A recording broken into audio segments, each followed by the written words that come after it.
Price Lord. கொஞ்சம் கேளுங்க. ஆவியானவங்களோடு கூட பேச விரும்ப. இது நீண்ட நாள் சபைக்கு போகிற அநேக ஜனங்கள் உண்டு. நம்ம ஏராளமான ஜனங்களை நாம் பார்க்கிறோம். ரொம்ப 10 வருஷம், 5 வருஷம், 20 வருஷம், 30 வருஷம் இது அநேக ஜனங்கள் சாலையத்துக்கு போய் கொண்டே இருக்கும். ஆனாலும் அவங்களிடத்தில் இந்த பாவங்கள் இன்னும் அவங்களை விட்டு போகவே இல்லை. அவங்களுடைய சாபங்கள் இன்னும் மறையவே இல்லை. அவங்களுடைய குணங்கள் விட்டு இன்னும் அவங்களை விட்டு மாறவே இல்லை. இன்றைக்கி ஆவியான அவங்கள பார்த்து தான் பேசுகிறார்.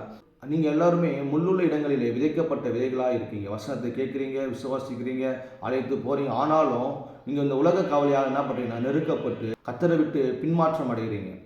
உங்களை பார்த்து தான் ஆவியானவர் பேசுகிறார். நீங்கள் எல்லோருமே அவரிடத்தில் மனம் திரும்ப அவர் ஆசைப்படுகிறார். உங்களை சுற்றி இருக்கிற முள்ளை அவர் பிடுங்கி போட விரும்புகிறார்.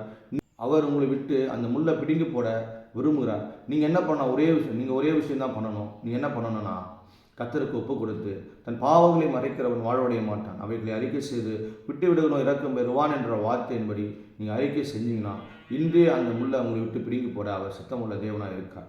நிச்சயமாகவே உங்களை இந்த பாவத்திலிருந்து மீட்டு நீங்கள் 30, 60, 100 கனி கொடுக்கிற பிள்ளையாய் மாற அவர் விரும்புகிறார்.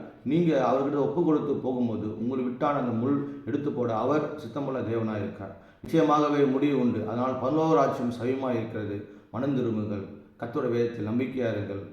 பரிசுத்தமாய் வாழ முயற்சி செய்யுங்கள். Praise the Lord. ஆமென்.